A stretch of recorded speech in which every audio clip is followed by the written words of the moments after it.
enjoyed your coffee. There's still some conversations happening next door. We're trying to get people back in here. The sooner we get finished, the sooner we can have some beers, which will be very nice. Again, what kindly Ben from Liquid here, one of our sponsors for the day, has talked about the app-apocalypse. App-apocalypse. Oh, look, Neil, first... App catastrophe is the theme today, isn't it? It's like, oh, you're absolutely... I feel like I need to apologize. Oh, I did it. Can everyone hear me okay? Is the microphone working? Fantastic. And look, I really do feel like I need to apologize for this. I think I need to reassess my life choices looking at that title. I'm going to run through it very quickly. App-tastic... Oh, no, I'm not. Look, we're going to talk about applications and application delivery. Okay, we're going to talk about Liquid. How many of you here have heard of Liquid before? Not Liquidware, Liquid. Of course you have, Lee. All right, fantastic. Good, good. Well, I'm going to tell you exactly what we do. Okay, I've got 15 minutes, so I've got to make sure I don't waste any time here. So I'm going to start off talking about tea. Right, how many people here are British? Put your hands up. All right, how many people here are around about the age of sort of 40 or over? You don't have to tell me this stuff. Yeah, I thought so. You're saying at least, aren't you, Lee?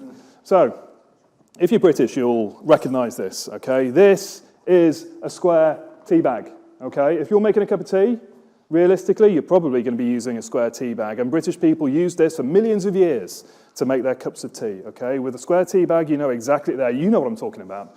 With a square tea bag, you know exactly where you are. You put it in the cup, you put in some hot water, put in some milk, and put in some sugar, and you're good, okay? That's your cup of tea. Unless you're American, you'll do it completely wrong. That's how you make a cup of tea, okay? There is another type of square tea bag, and this is for people who are maybe a little bit pretentious and don't really like tea, but do like flavored water. You've probably seen one of these before, okay? Another type of square tea bag. Most people don't use these. Anyone use one of these with a bit of string on? Oh, you shouldn't put your hand up for that. No, no, no, no, no. And it will come clear quite quickly why I asked you about sort of age, etc. This is how we did tea for a long, long time in the UK, okay? And probably across the world. Then in about 1990, and I remember this, I'm that old, about 1989, 1990, the world of tea changed completely. There was a huge advertising campaign. This was wall-to-wall broadcasting about how tea was going to change forever. So, who remembers when this bad boy was released? Who remembers the round tea? This was huge, okay? I remember my grandmother, she was in her 60s at the time, she was like, why are they messing with tea? Why are they doing this? Why are they introducing a round tea bag? No one could quite understand it, but everyone went to the shops and bought round tea bags. And so I remember the first time I got my hands on one of these sort of round tea bags, held it in my hand, and I knew my tea drinking was never going to be the same because the tea bags were round. You still did exactly the same thing, okay? You still put it in a cup, put in some hot water, a bit of milk, and a bit of sugar. You still had your cup of tea, all right? What this did is it opened the floodgates for complete mayhem in the world of tea bags. And you may have seen this monstrosity floating around. Okay, this pyramid tea bag, I think they've got a special name for it. What's it called? A temple tea bag. Who told me that? I can't remember. It was Keith. Keith knows his tea bags. What's wrong? Where's the what? Oh, that's a whole different industry we're talking about there. Okay, you know what? I'll do a follow-on session talking about tea leaves. Oh, Greg can go in here somewhere. Now we're just being silly. Let's stick to tea bags. Right. So, okay. Tea bags. So, I knew that was going to happen. I knew that was going to happen. Anyway, moving swiftly on. The problem we have with these tea bags is you've got a lot of choice now. How do you deploy these tea bags? Do you go for square? Do you go for a round tea bag? And the answer is probably yes. Luckily for all of you, I've created a workflow. Okay, so, and about this point, you're probably thinking, Ben, you've got 15 minutes while you're doing this? I don't know. So, the outcome is a lovely cup of tea, okay? Maybe in a mug, probably in a mug. But your location will change what type of tea you're going to try and make, okay? So I've broken this down into north and south. If you're in the north and you want a proper cup of tea, it's going to be a builder's cup of tea. You're going to use a square tea bag, okay? If you want a cup of tea that's not quite as strong, you're probably going to go to Nan's house and get a round tea bag, okay? It's going to be pretty much the same. If you're in the if you're in the south, and you go into a Pret, which is quite a big thing down here, I think, you're probably going to get one of these. And if you really don't like tea, you're going to go into a hipster place and probably get one of these with a bit of string on, okay? This is how you deploy tea bags. This is how you choose your use case and your scenario. Hopefully now you can see where I'm going with this whole analogy, this whole tortured analogy, okay? In this case, what we're all after is a lovely cuppa, okay? Or potentially the right application. Oh, that was seamless, wasn't it? See what I did there? So don't worry, this will all make sense, or not, doesn't matter, I've got 15 minutes. So, okay, what we're trying to do here is get the desired outcome, which is a great cup of tea, or potentially the right application. Now, we can transfer this, okay, this analogy, we can transfer it straight into applications. And one thing I need to mention at this point is there is a prize at the end of this session. It's an Apple AirTag, okay? I'm going to ask a question, so pay attention. Whoever gets the question right first, and whoever, catches my eye first, I will give you this AirTag. It's PowerPoint. No. Right, so pay attention, okay? There will be a question. I haven't worked out what the question is yet, but we'll get there. So, applications, okay? So let's say you want to deploy PowerPoint. How are you going to do that? What does that look like? Who are you deploying it to? What is the use case? What is the scenario? Luckily, I've got some workflows for you. Potentially, when you're deploying PowerPoint, you've got loads of different things to think about. And this is like, are you in the north? Are you in the south? Are you wanting the strong cup of tea? Are you wanting like a really weak cup of tea? Are you wanting just to flavor your water? All of this comes down to the different choices you can make when you're trying to deploy PowerPoint. Is it virtual? Is it local? Is it a web application? Is it SaaS-based? You've got so many different pieces to go through, so many different constraints to think about when it comes to deploying applications, okay? And this is where Liquid comes in. We have the ability to make all of this stuff really, really simple. Okay, now you're all dying to understand more about Liquid, aren't you? Thanks. Right, that's better.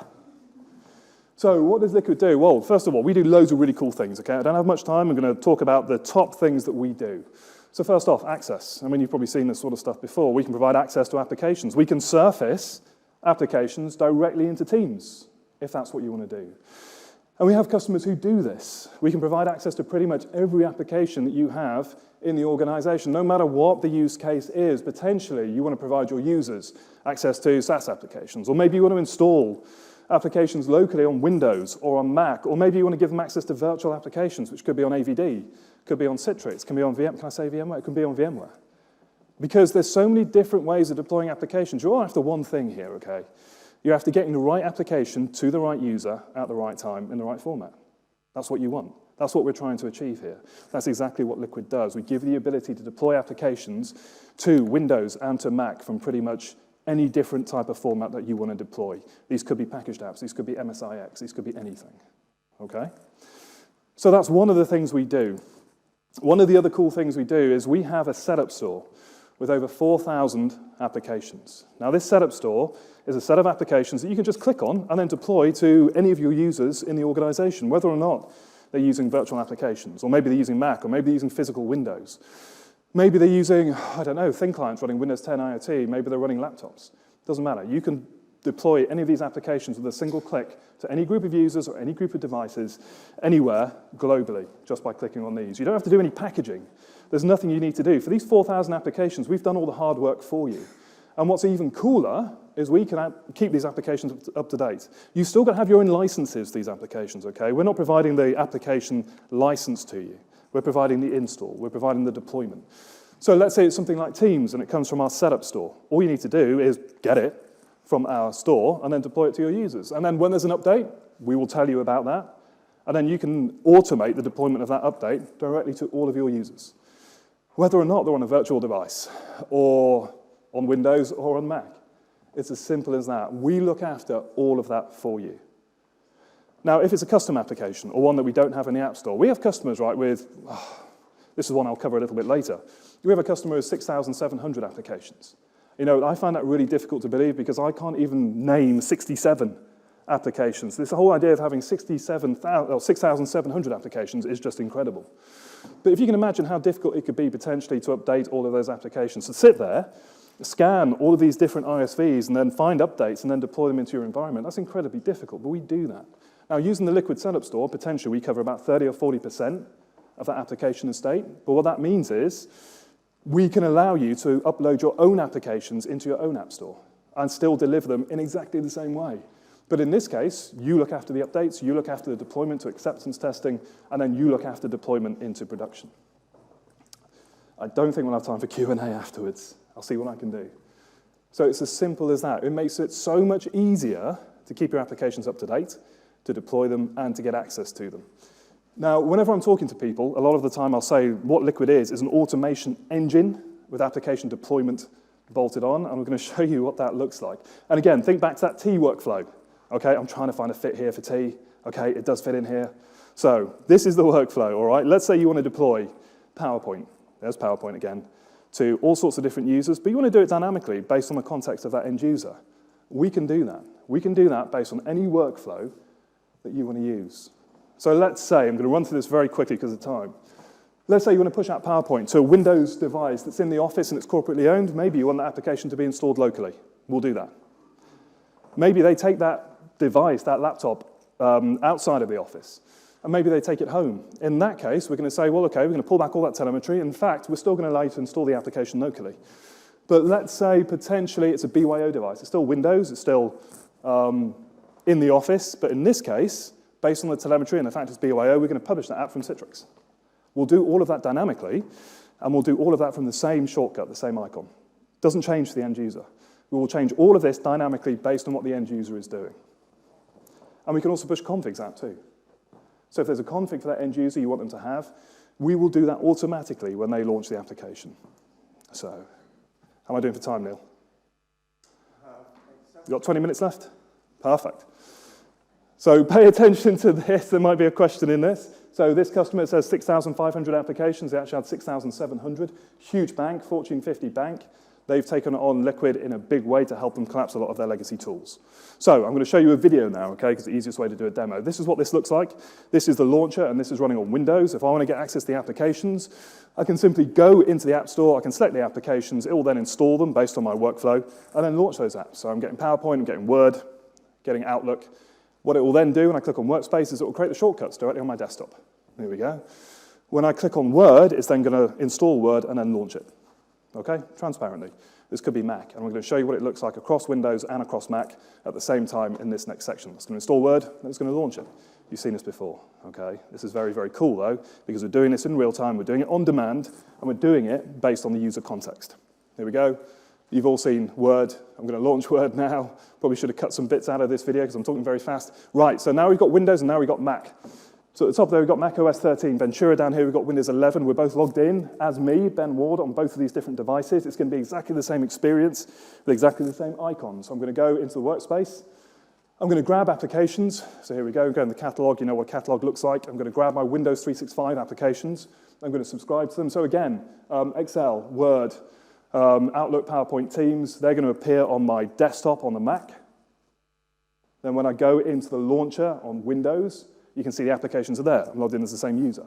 It's also going to create the icons on Windows. And these are all locally installed apps. Same experience for the end user. These have been installed locally on Mac and on Windows. I click on them, it launches in Mac and on Windows. Clear? I realize I'm doing this very quick. Probably should have got a 45-minute session. So that's what it looks like. It's very, very transparent, very, very straightforward. We've got a huge amount of automation to make this happen in the back end as well. So if I go in here and show you what this looks like, you'd only see this if you're an admin. This is part of the automation we have built in to make this happen and to make this context aware. So you can see in here, I can choose filters. So in this case, I'm installing the application or running the application based on the platform. We can do some very cool stuff here. We can decide, okay, well, actually, I want it to open a URL. I want it to open Excel in office.com rather than open the local application. You can do that. You can do that in real time. You can do it on the fly. So I'm going to enable that, and then I'm going to drop it as the top preference. And what that should do, if all goes to plan, it's a video, it's going to get a plan. I'm going to drop that at the top. I'm then going to take this from development, and you'll see this. I'm going to take this from development, and I'm going to drop it straight into production. Usually, if you do this, you'll probably take it into acceptance testing or into test. I'm going to drop this into production. As soon as I do that, this takes effect straight away. So if I now go back to my workspace and click on Excel, instead of opening locally, what's going to happen is it's going to open in office.com. Okay? And that's because we do something very cool. We don't actually call the backend executable. We send off a shell API every time the user clicks on the shortcut, which then pulls back our automation. So if I click on Excel, it's not going back to the executable. It's going to our launcher. It's launching Excel directly in a web browser. What if you browse towards the Excel executable and just start it? What if you browse towards even you could do it that way if you wanted to. Then you've got some difficult users. But you can actually stop them from doing that, but I'll cover that separately. That's all right. We can do the same thing, so it doesn't have to be a URL. Just as an example, this could be Horizon potentially. So if I go back into Actions, you can see here, I've got Excel, but VMware Horizon, exactly the same principle. What I'm going to do is take that particular action, drop it at the top, drag that from dev straight into production, and that'll take effect straight away. Here we go. So the next time a user clicks on Excel, this time what's going to happen is it's going to launch a published application from Horizon for Excel. And we can do this dynamically based on the context of the user. Okay? So you've seen what Horizon looks like before. Click on it. It's launching Excel in Horizon. The users could get a different experience or different version of the application depending on where they are, what they're doing, the device ownership, and all sorts of other contexts, different filters. That's what I'm going to show you next. Oh, I'm running out of breath here, talking very fast.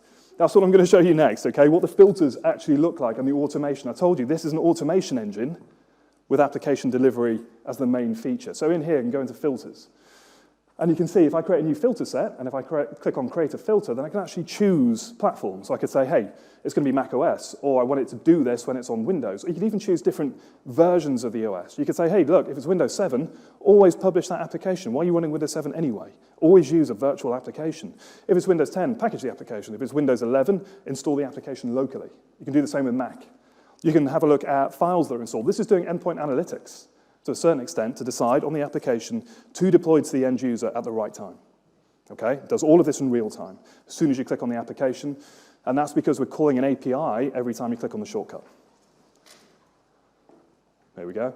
We can do some other cool stuff as well, which I don't think I've got in this. Yes, I do actually. Click on Advanced. If it's a URL you want to open, you can actually choose what the browser's going to be.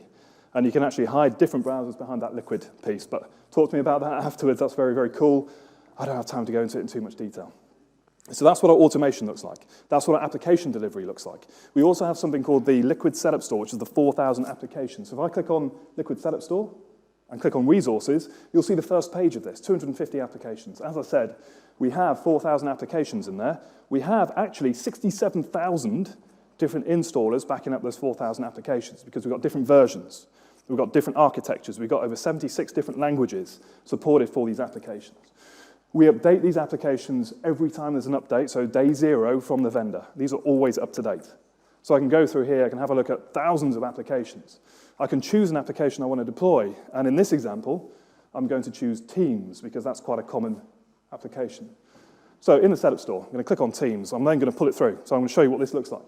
So let's push that. We'll keep it managed, push it straight into production, because we like to do, take things on the wild side. Click on Next. There's no critical vulnerabilities against that particular version of the application, which is great. Click Next here. I'll talk about that separately if you want to have a chat about what that looks like. I'm going to assign it to everyone, because again, we're taking risks here with this demo. Assign this to everyone. I'm going to create desktop start menu taskbar icon. If it was Mac, I'd create a Mac OS desktop icon. We can also put it in the dock if you want to. So click Next again, confirm, and then finish. What it will do is it will download the Teams package. It's not really a package, it's an installer. From our Liquid Setup Store, it will then put it into your local zone. We have this concept of zones, and again, outside the scope of what I'm talking about today.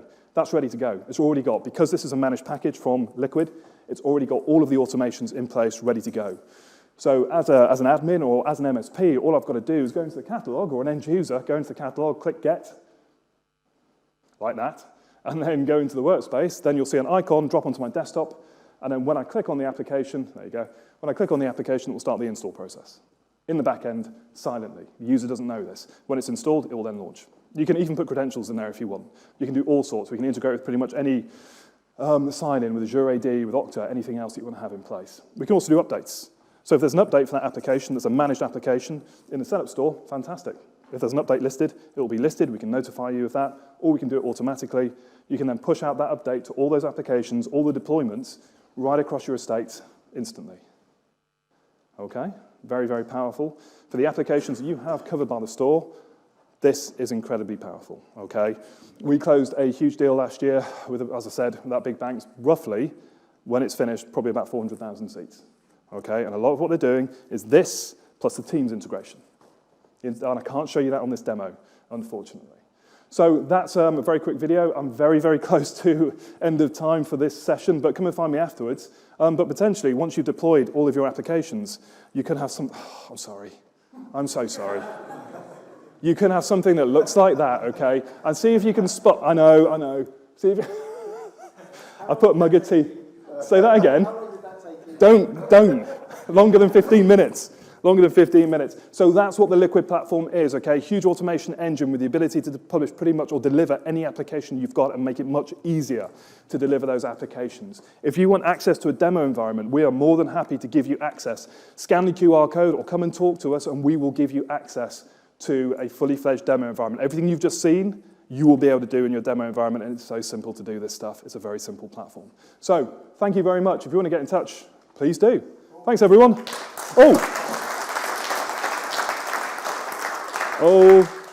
Okay, question is, very, very quickly, that customer, how many applications do they have? 6,700. Who said, you said 6.5, didn't you? You said 6.5. Who said 6,700? Was it that gentleman there? Are you sure? No, Yasmita said it. I think I heard her voice. Yeah, she was louder. She was, you were loud. Here you go, here's your air. Sorry, I feel really bad. I don't. All right, thank you very much. Should we grab my phone, then I'm done.